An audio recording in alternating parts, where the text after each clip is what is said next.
Welcome to Public Health Matters, the show that addresses public health issues that matter the most to the citizens of Harford County. Real issues, real people, and the information you need to know.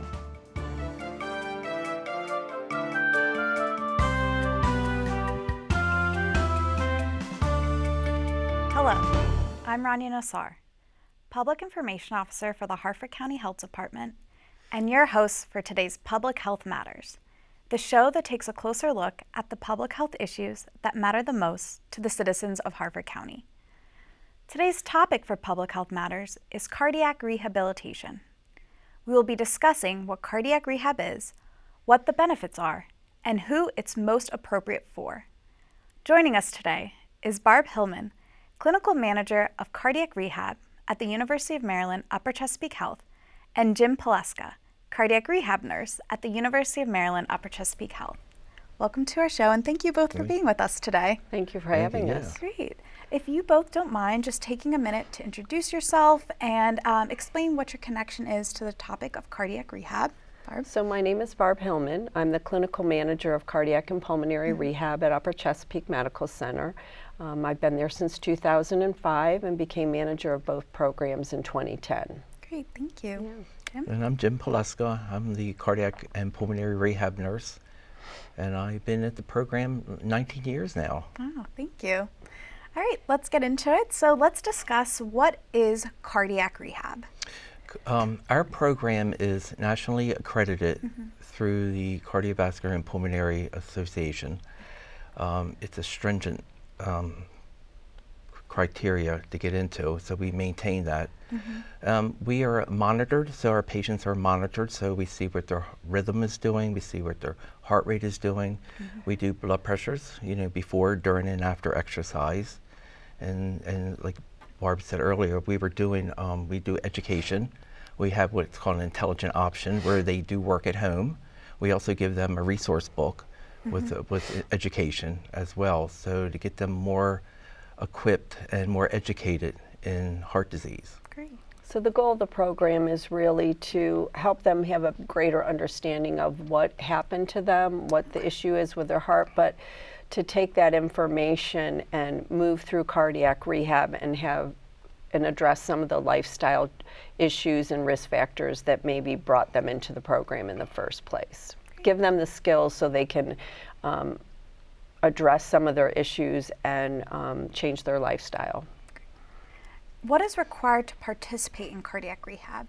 So we do require a referral from either their cardiologist or their surgeon. If the referral comes in from a surgeon, that's acceptable, but we do have every patient coming into the program must be followed by their cardiologist.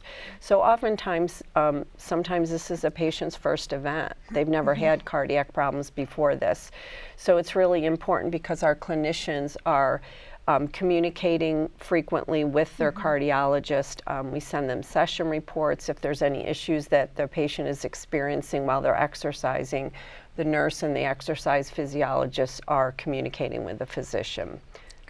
Also on staff, we have a respiratory therapist, which is awesome because sometimes our patients have little respiratory issues along with cardiac. Okay. So it's just awesome. It's a really good team we have. I'm the nurse in the program. We have exercise physiologists that looks at the physician or the patient overall, and then we have a respiratory therapist with us. Great. So who can benefit from cardiac rehab, and why would someone need it? So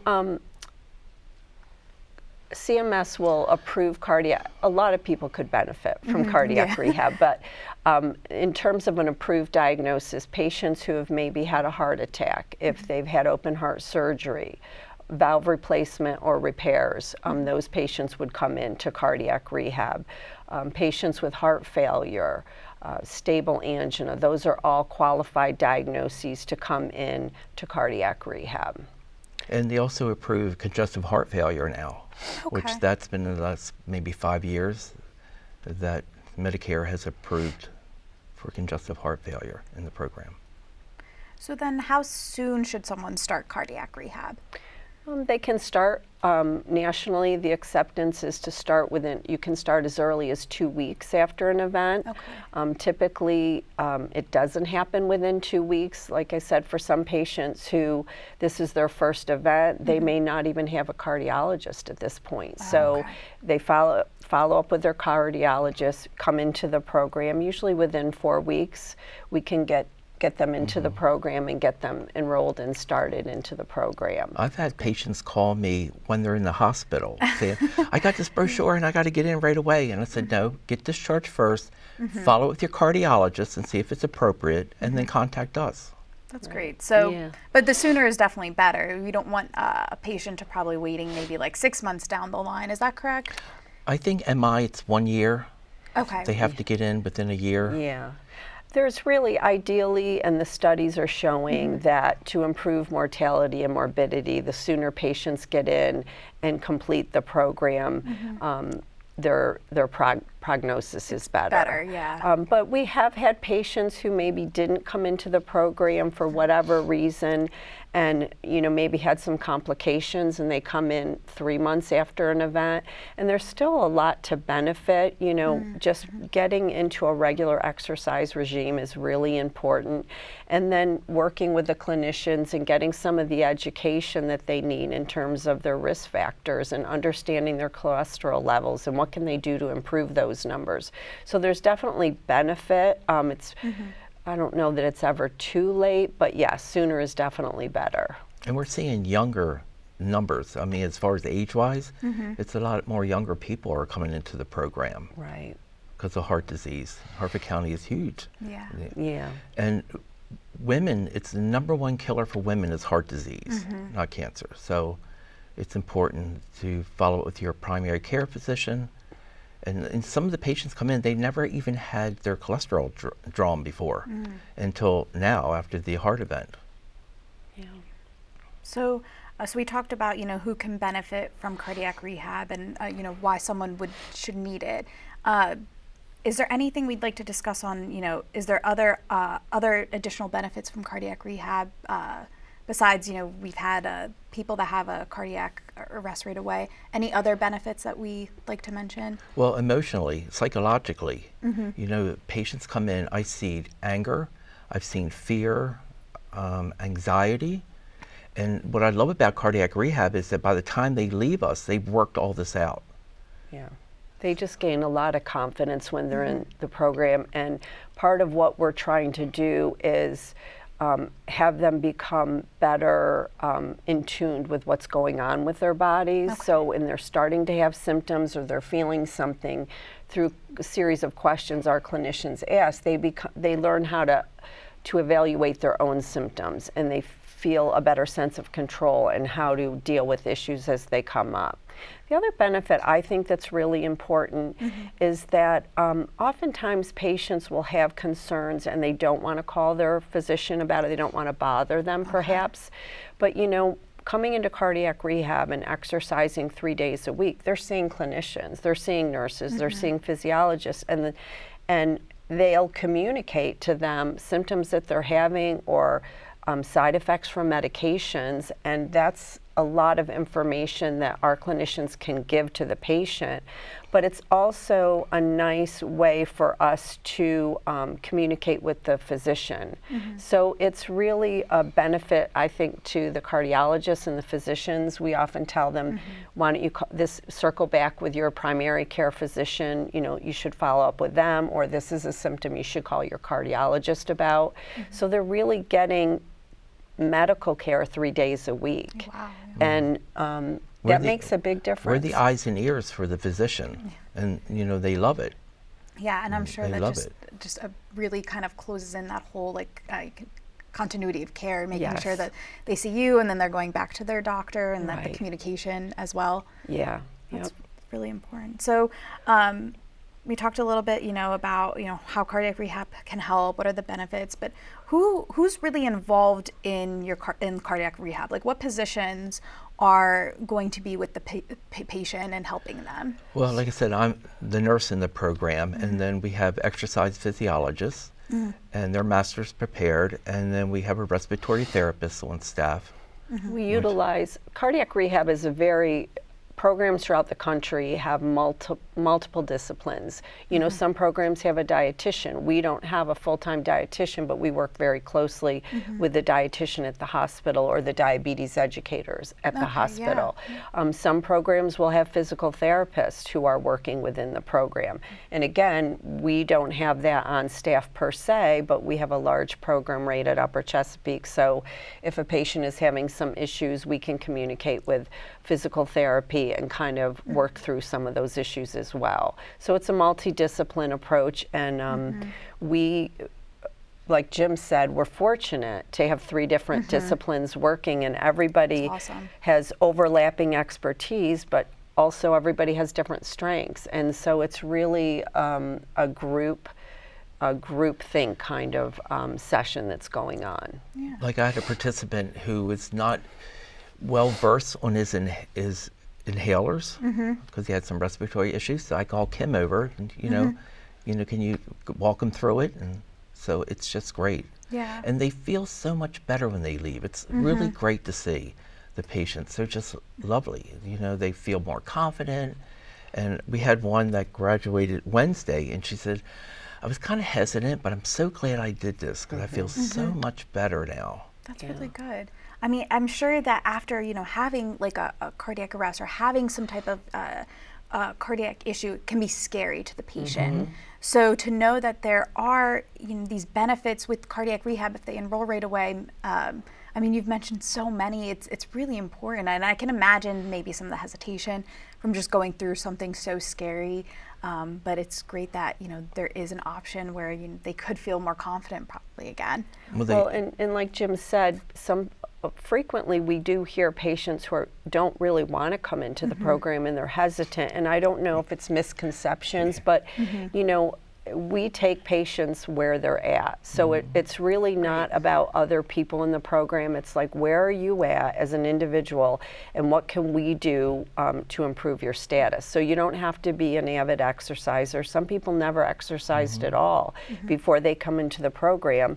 Some people are very deconditioned or have a lot of comorbidities. So it's a slow process, and they improve by degrees, and that's okay, because the goal is for them to improve with their help and gain more confidence and understanding that they can take care of themselves. Some patients, like Jim also mentioned, we have a lot of younger patients coming into the program now, and they're blindsided by this. They didn't see it coming. You know, they've had a heart attack out of the blue, they've arrested out of the blue, and it can be a very scary and overwhelming place to be. And that's what we're there to do, is help them understand all of that. I remind my folks that there's a form of depression that comes along with this. It's a grief. It's a grief because you get your appendix out, we didn't need it, but where did this come from? You know, I had a heart attack and I'm like 48 years old. So I remind them there's a grief that goes along with this. And coming to us, they work all that out. You know, they say, I had a twinge the other day right here. Well, how long did it last? A second. Okay, well, don't worry about that. That's okay. So it's just wonderful to see them work all this out by the time they leave. Yeah, that's amazing. Yeah. So how many sessions would someone probably need to go through in We do cardiac risk rehab? stratification, so it would be a low risk would be 18 sessions. That's someone that has an ejection fraction. That's a squeeze of the heart. Within normal squeeze of an ejection fraction.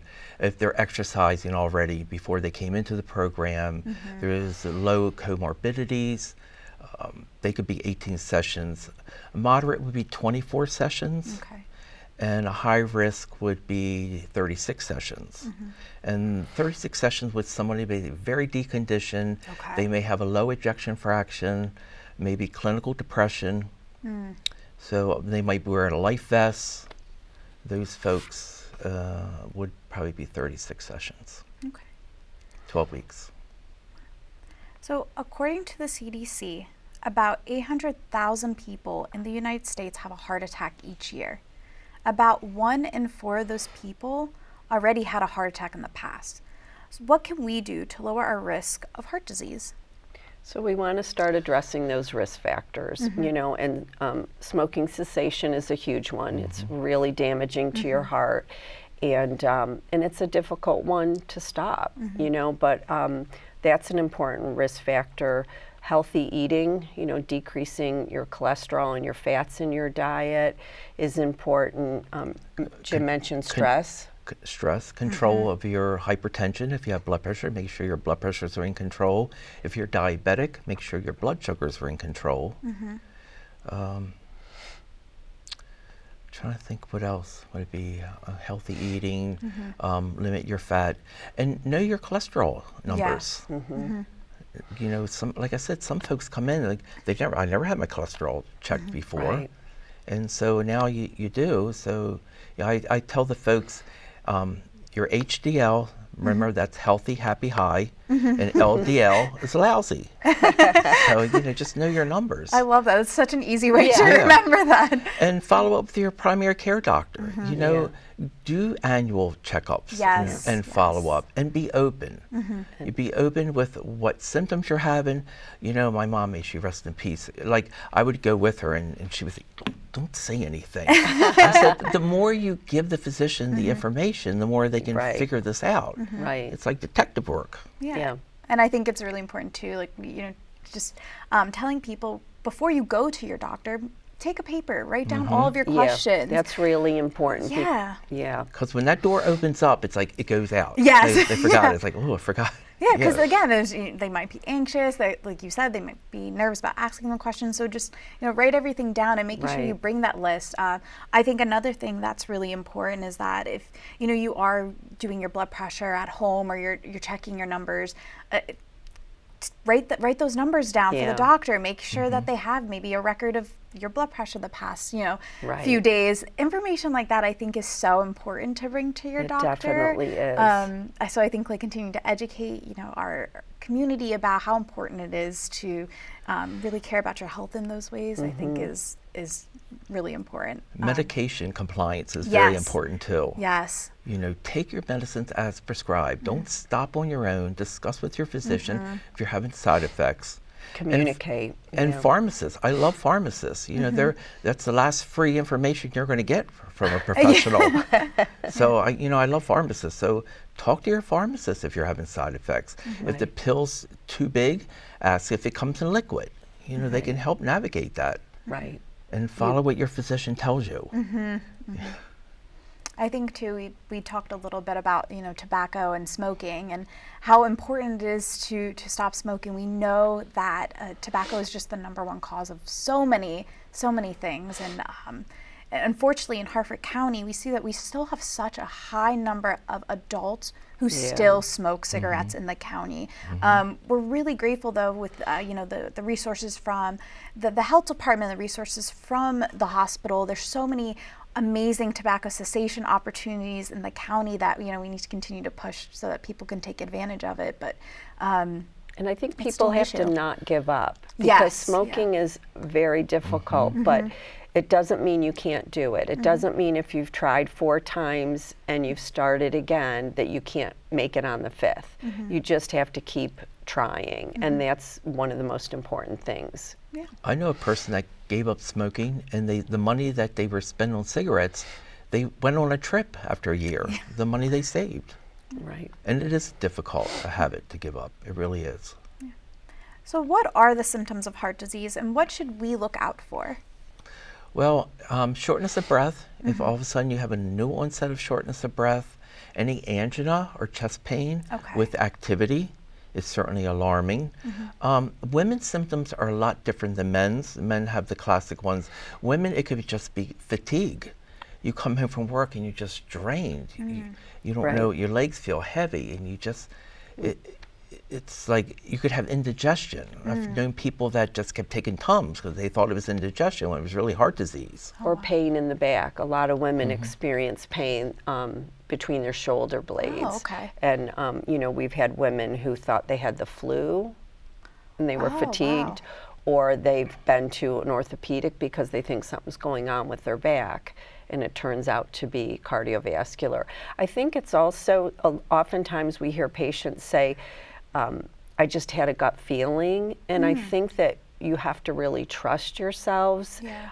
I think sometimes women are a little more in tune with that than men, but I've had patients say, I just had a feeling that something was wrong. And so at that point, you really need to reach out, and again, not just your cardiologist, your primary care.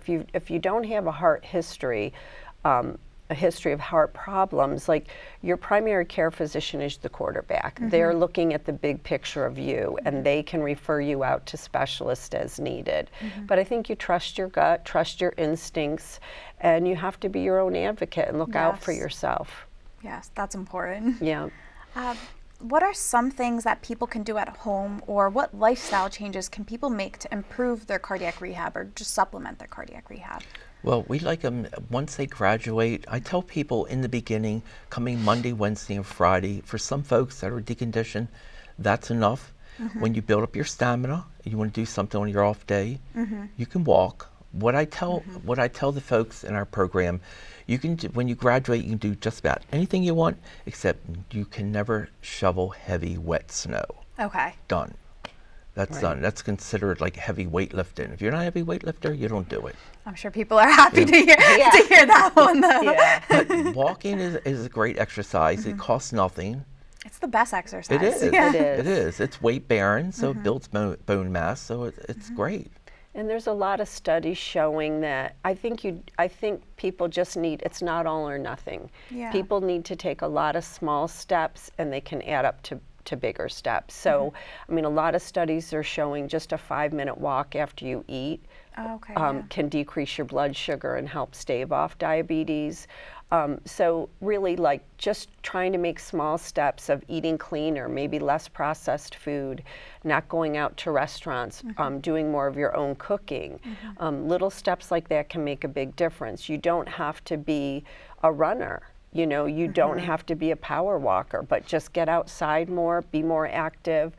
Getting outside, getting out the door clears your mind as well and helps you reduce your stress. So there's a lot of small steps. Be less sedentary. Even if you're not focused on exercise, focus on not sitting in front of the TV as much. Just being more active can make a big difference in your life. A lot of small steps, I think, can make a big difference. And our goal, we work our patients up to 30 minutes of cardio. Okay. We also do resistance training with free weights. So we work with that. You really want to be active. You really want to be doing 30 minutes of exercise every day of the week. And 2 days a week should be some form of resistance training. And, you know, this becomes more important as you get older. You know, for women, once they're through postmenopause, there's a loss of estrogen, a loss of bone density, so that becomes really important. And as we age, strength training is helping us maintain our muscle. We want to prevent a fall. You know, we want to maintain our balance. So those things become more important as we age. So every day we should be doing some kind of exercise. Yes. Surgeon General says we should do 150 minutes a week. Yes. And I think it's great. Harford County has such amazing exercise opportunities in the county. The trails. But even so, I mean, you can easily just look up any workout now online and do something at home. So we have such really good opportunities that are available out there. So that's awesome. Yeah, we sure do.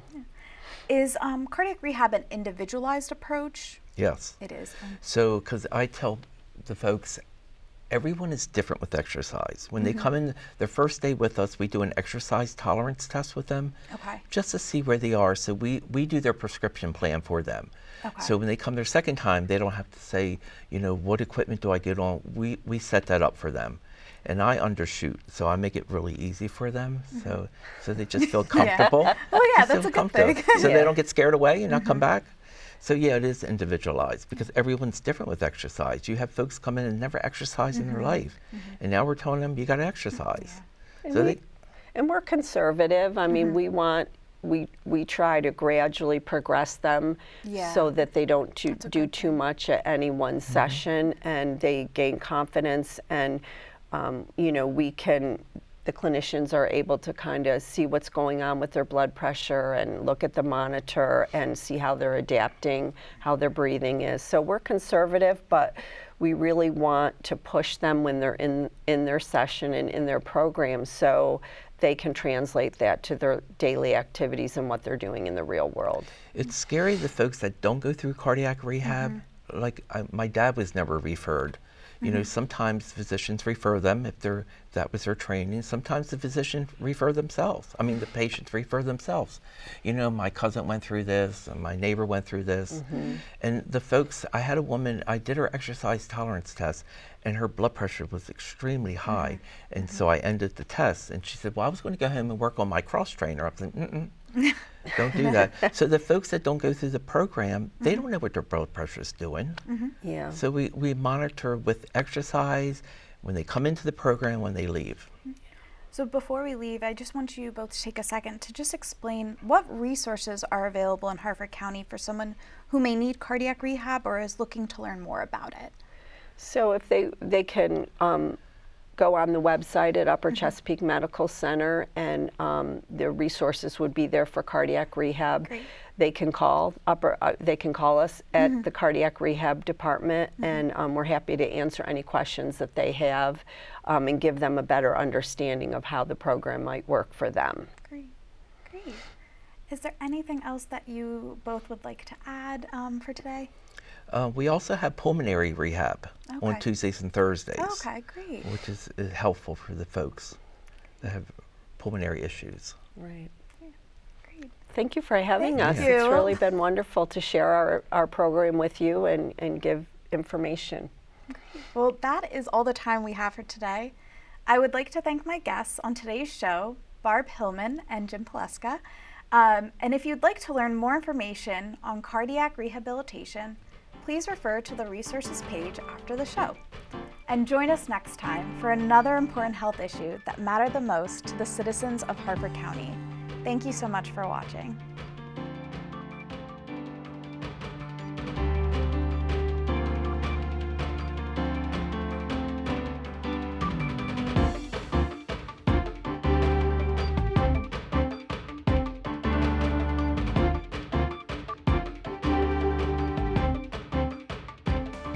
You've been watching Public Health Matters, brought to you by Harford TV. Watch what matters.